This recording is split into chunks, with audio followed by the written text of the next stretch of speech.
Maintenant que nous parlons le même langage, nous pouvons aborder le corps de cet exposé. Alors tout d'abord, les types de capteurs. Donc, les microphones dynamiques ou électrodynamiques sont donc à bobine mobile le plus souvent. Donc la membrane est mise en vibration par les ondes acoustiques.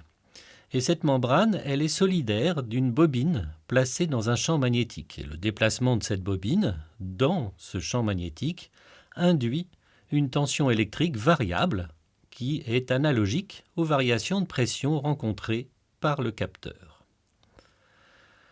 En ce qui concerne le microphone à ruban, la membrane est cette fois un ruban très fin en aluminium placé dans un champ mécanique et c'est son mouvement qui induit, de la même façon que précédemment, une variation de tension électrique analogique aux variations de pression.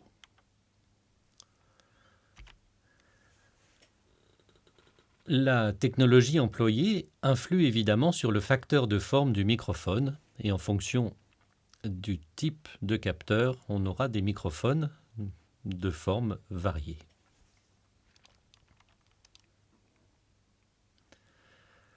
Les microphones électrostatiques ou à condensateur fonctionnent différemment. Dans un microphone électrostatique, la membrane constitue l'électrode d'un condensateur, l'autre électrode étant fixe. Ce condensateur est chargé par une tension de polarisation. On parle parfois d'alimentation fantôme et typiquement, c'est une tension de 48 volts qui est appliquée.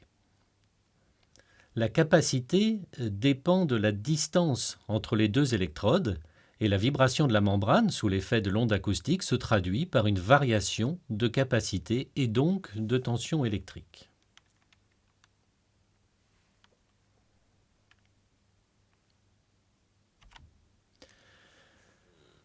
Dans les microphones à condensateur, les ondes sonores percutant le diaphragme modifient la capacitance dans le champ entre le diaphragme chargé et la plaque arrière. Des perforations peuvent améliorer la symétrie, chez Sennheiser en particulier. La symétrie, c'est une des limites du micro à condensateur traditionnel car sa capsule n'est pas symétrique ni électriquement ni acoustiquement. Quand le diaphragme se rapproche de la plaque arrière, l'impédance acoustique n'est pas la même que lorsqu'il s'en éloigne car l'espacement est légèrement différent. Il en va de même pour l'attraction électrostatique exercée sur le diaphragme en raison du champ électrique qui le sépare de la plaque arrière. Sennheiser, par exemple, a résolu ce problème en construisant un microphone avec deux plaques perforées, l'une devant le diaphragme et l'autre derrière. Comme elles font toutes deux parties du circuit électrique, elles sont symétriques, tant électriquement qu'acoustiquement, dans la limite de la précision de fabrication, évidemment. Cette technique amène un rapport signal-bruit supérieur de 6 à 8 décibels par rapport au microphone n'exploitant pas cette solution. La construction symétrique réduit aussi de manière significative la distorsion d'intermodulation qui se produit dans un système non linéaire entre deux fréquences, et génère des fréquences non harmoniques correspondant à la somme et à la différence des fréquences d'entrée. Les microphones à électrets sont très courants dans notre environnement, dans les téléphones portables par exemple. Ils offrent l'avantage de ne pas avoir besoin de tension de polarisation. Parfois, il y a néanmoins une pile dans ces microphones à électrets. Et en fait, cette pile ne sert pas à la polarisation de la membrane, mais à l'alimentation d'un amplificateur ou adaptateur d'impédance intégré au corps du micro.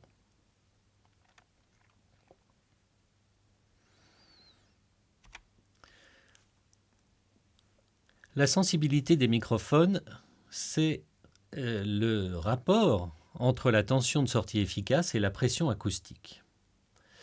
Et ça va être assez varié en fonction des technologies.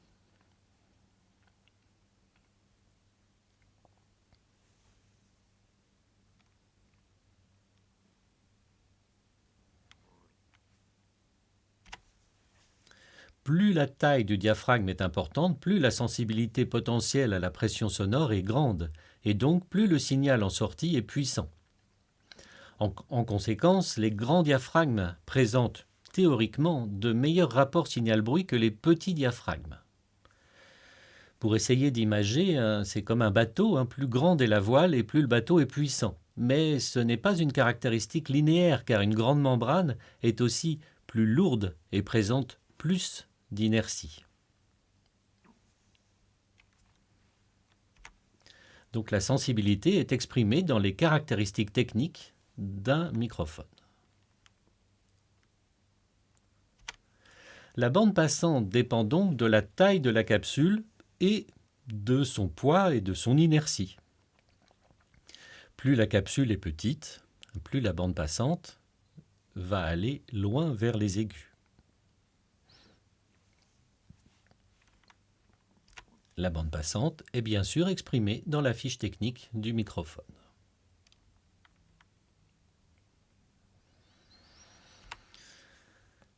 Parlons maintenant de la directivité des microphones.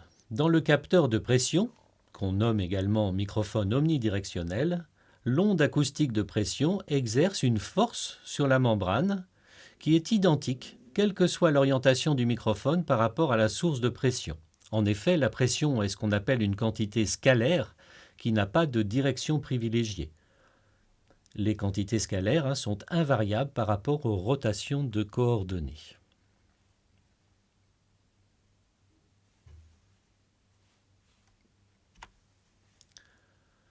En réalité, le corps du micro influence la mesure de la pression, en particulier pour les microphones de taille importante. Je vous ai remis le tableau des rapports entre la fréquence et la longueur d'onde sur la droite de cette diapositive.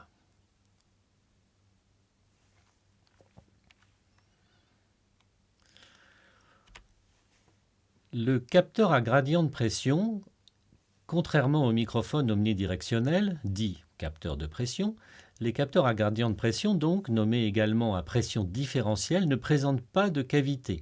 La membrane est tendue sur un cadre métallique rigide, ainsi la pression acoustique agit-elle sur les deux faces de la membrane.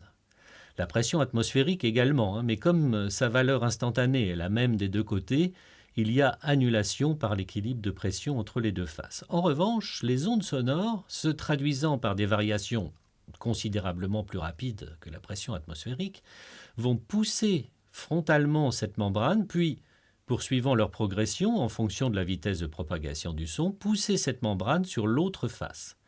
Ainsi, les pressions sur les deux faces de la membrane ne coïncident-elles pas exactement dans le temps? Et en effet, la directivité, c'est une question de temps. La force qui créera les mouvements de la membrane correspond à la différence instantanée des pressions sur les deux faces. Cette différence de pression est appelée dans la littérature technique pression différentielle ou gradient de pression. Ce type de montage de la membrane implique une bidirectionnalité. On parle aussi de diagramme polaire en 8. On voit que les pressions émanant d'une source positionnée de manière latérale au capteur s'annulent.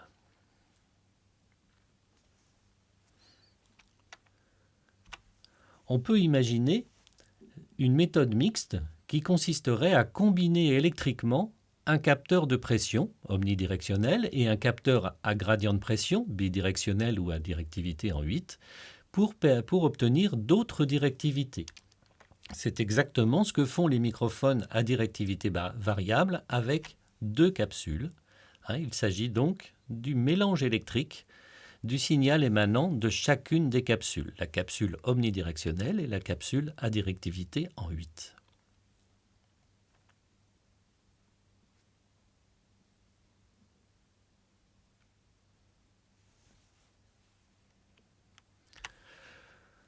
Il y a une autre méthode pour obtenir une directivité contrôlée, c'est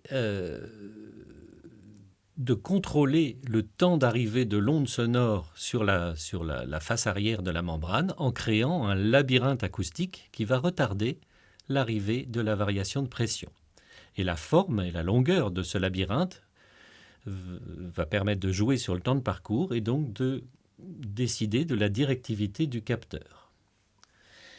Évidemment, si les évents arrière sont obstrués, comme c'est parfois le cas dans cette mode qui est de tenir les micros de cette manière, le système ne peut plus fonctionner comme il se doit. Il existe même des solutions de variation mécanique de la directivité. Et on voit ici que chez Schoeps, on considère que le lecteur de leurs articles sait très bien comment fonctionne un microphone directionnel. Cette fois, le labyrinthe acoustique est réglable mécaniquement.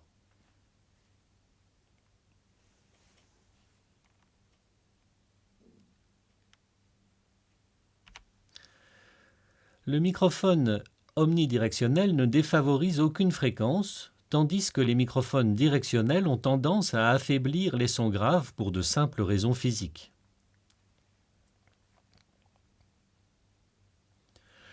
Il faut garder à l'esprit, en plus de cela, que la courbe de réponse n'est pas tout à fait constante autour de l'axe du microphone.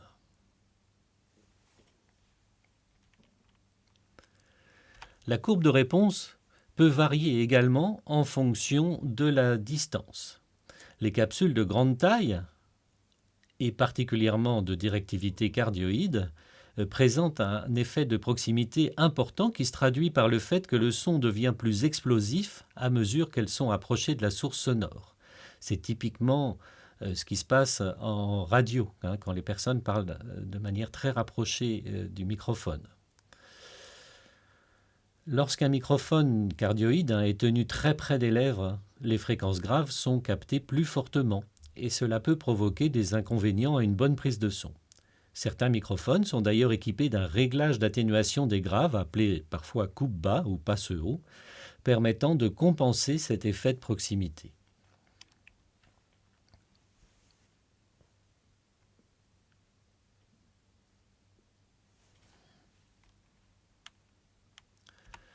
Donc en résumé, nous pouvons voir que l'ensemble des types de microphones et de solutions amènent un ensemble de caractéristiques que je vous laisse observer sur cette diapositive.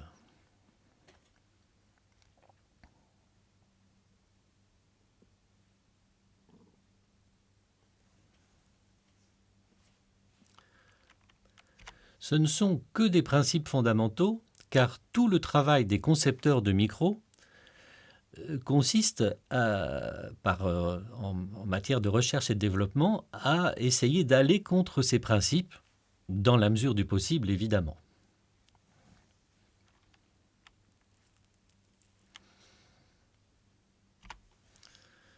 Donc le microphone idéal est sans doute un omnidirectionnel à condensateur dont la taille et le poids de la capsule seraient nuls, mais un tel micro serait fort peu sensible et nécessiterait une forte préamplification avec le risque de bruit de fond que cela comporte. Donc le microphone de studio tel que le grand public le conçoit, parce qu'il est omniprésent sur les photographies de studio, c'est un microphone à condensateur, à large capsule et cardioïde. Donc il est très sensible, puisqu'il a une grande capsule et qu'il est à condensateur, il produit un fort niveau, mais il défavorise les graves, parce que c'est un cardioïde, et les aigus, parce que c'est une grande capsule. Il produit un fort effet de proximité, puisque tout y est, un cardioïde et grand capsule. Du fait de la taille du corps de l'objet, ils produisent des résonances et des réflexions sur son châssis. Et il est très dépendant en matière de courbe de réponse de l'axe des variations de pression qui lui sont présentées. On peut dire qu'il est très typé et pourtant il est très apprécié et d'ailleurs très coûteux.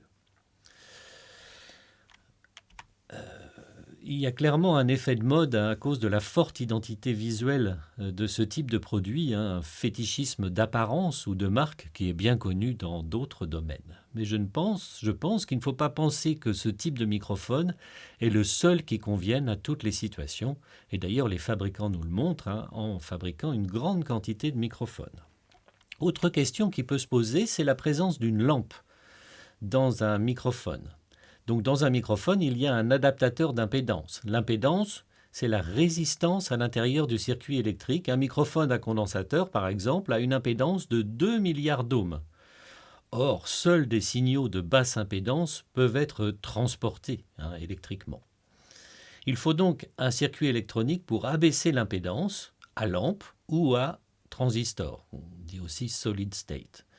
Comme dans tous les domaines électroniques, les lampes amènent une distorsion importante du signal et dans notre domaine produisent, du fait de cette distorsion, un son privé d'aigu, parfois décrit comme étant chaud. Les circuits à base de transistors fournissent évidemment un signal moins altéré.